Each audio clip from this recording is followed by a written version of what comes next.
வணக்கம் இந்தியா. இன்றைய சிறப்பு பதிவிலே சந்திப்பதில் மிக்க மகிழ்ச்சி அடைகிறேன். நமது சந்தைகள் போன வாரம் ஒரு ஒரு ஹை வாலட்டைல் மூவோடு ஒரு பெட்டர் ரியாக்ஷன்ஸ் இருந்ததுன்னு சொல்லலாம். 26,000க்கு மேலே முடிவடைந்தது குறிப்பிடத்தக்கது.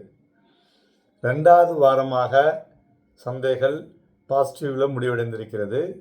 காரணங்கள் strong quarterly results, then global market rebound, then FAI buying, then sentiment, மெயினாக பாசிட்டிவ் மேக்ரோ டேட்டா, அதில் முக்கியமாக பீகார் எலெக்ஷன் அவுட்கம். ஸோ இதெல்லாம் record low of our inflation, இதெல்லாம் சந்தைகளை ஒரு நல்ல இடத்துக்கு எடுத்துகிட்டு சென்றதுன்னு சொல்லலாம். ஸோ 26,068 முடிவடைந்தது. பட் 2 துறைகள் உண்டி ஒரு ப்ராஃபிட் புக்கிங்கில் விழுந்த துறைகள் மெட்டல் அண்ட் ரியாலிட்டி.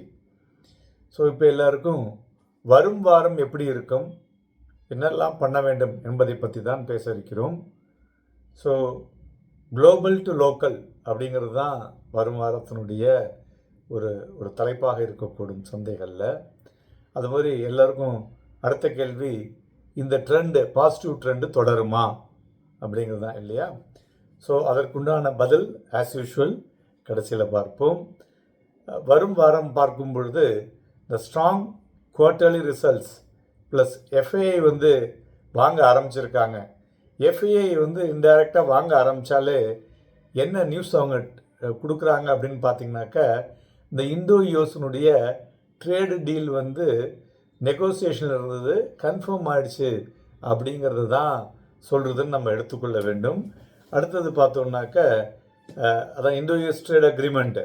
ஸோ இது மெயினாக இதை கம்பேர் பண்ணும்போது ஜப்பான் அண்ட் யூரோப்பியன் கண்ட்ரீஸினுடைய டேட்டாவை பார்க்கும் பொழுது இந்த ட்ரேடு முடிஞ்ச நெகோசியேஷன் முடிஞ்ச அக்ரிமெண்ட் ஆன பிறகு பார்த்தோன்னா ஒரு ஸ்ட்ராங் ரேலி சந்தைகள்லாம் அங்கெல்லாம் இருந்தது.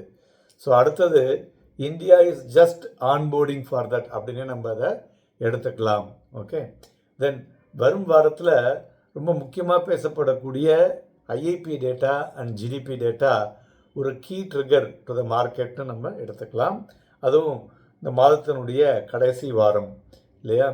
ஸோ ஒரு ஷார்ட்டாக சொல்லணும்னா ஒரு டாப் 5 ட்ரிகர் நெக்ஸ்ட் வீக்குக்கு நம்மளுடைய quarterly results, GDP data, US and இந்தியாவுடைய ட்ரேடு டீல் கன்ஃபர்மேஷன்ஸ், தென் யூஎஸ் டேட்டா, எஃப்ஐஐ அவுட்ஃப்ளோ, தென் கோல்டு ப்ரைஸ், இதெல்லாம் நம்ம ட்ரிகர்ஸ் ஃபார் நெக்ஸ்ட் வீக்.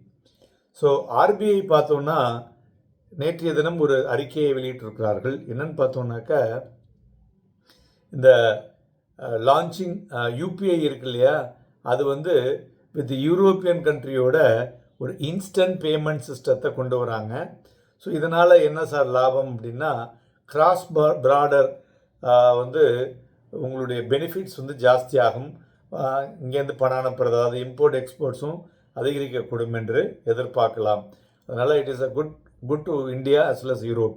அடுத்தது பார்த்தோன்னா நம்மளுடைய market capitalisation 7 out of 10 companies பார்த்தோன்னா 1.28 lakh crore ஜம்ப் ஆகிருக்கு. அதில் உதாரணத்துக்கு நம்மளுடைய ஒன்மேன் ஆர்மி, அதுதான் போன வாரம் ஏறினது, Reliance Industries and Bharti Airtel. துறைகளை பார்க்கும் பொழுது நிஃப்டி ஃபினான்ஷியல் சர்வீசஸ் ஒரு பாசிட்டிவ் மொமெண்டத்தில் இருக்கிறது.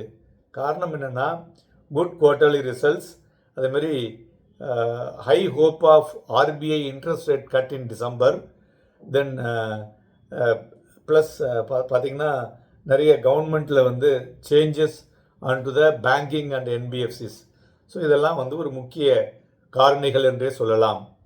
மேலும் நண்பர்களே, பிப்ரவரியில் நம்மளுடைய பட்ஜெட் இருக்குது. நவம்பர் ஓடிப்போச்சு, டிசம்பர், ஜனவரி.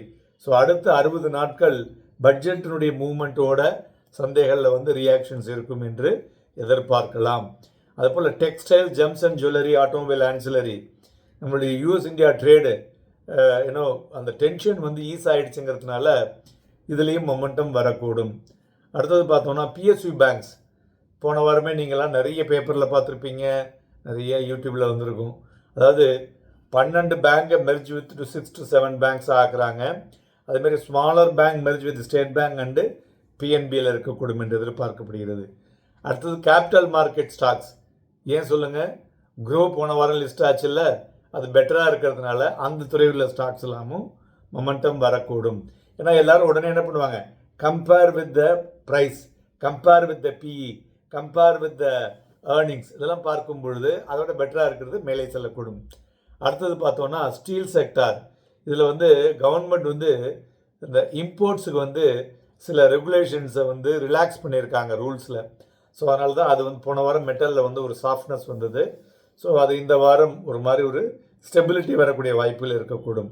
தென் டெக்னிக்கலாக துறைகளை பார்க்கும் பொழுது இந்த இன்புட்டோட ஸ்டாக் ஸ்பெசிஃபிக் மூமெண்ட்டும் இருக்கக்கூடும். டெக்னிக்கலி நிஃப்டியை பார்க்கும் பொழுது ஒரு ஸ்ட்ராங் பிரேக் அவுட் ஆன டெய்லி சார்ட்டில் இருக்கிறதுனால இந்த 26,100 லெவலுக்கு மேலே ஒரு பெரிய ஒரு பையிங் வரக்கூடும் என்று எதிர்பார்க்கலாம். அதேமாரி நிஃப்டியும் பார்த்தோன்னு வச்சுங்களேன், நம்மளுடைய செப்டம்பர் 2024 அதை சர்பாஸ் பண்ணியிருக்கு பீக்கை. ஸோ மேலும் நம்ம குளோபல் மார்க்கெட்டில் பார்க்கும் பொழுது கடந்த 2 மாதமாக நாம் வந்து பின்னடைந்திருந்தோம். இப்போ போன வாரம் தான் முன்னோக்கி அவுட் பர்ஃபார்ம் பண்ணியிருக்கோம் குளோபல் மார்க்கெட்டில், அதுவும் குறிப்பிடத்தக்க விஷயம். ஓகே, ரெண்டாவது இந்த 26,000 ஜோன் இருக்குது பார்த்தீங்களா, அதில் வந்து நாம் முக்கியமாக பார்க்க வேண்டிய புள்ளிகள் 26,150 மற்றும் 26,277.25. இது ரெண்டும் ஒரு ஸ்ட்ராங் ரெசிஸ்டன்ஸாக இருக்கக்கூடும். கீழே பார்த்தோம்னா 25,900 ஒரு ஸ்ட்ராங் சப்போர்ட்டாக இருக்கக்கூடும்.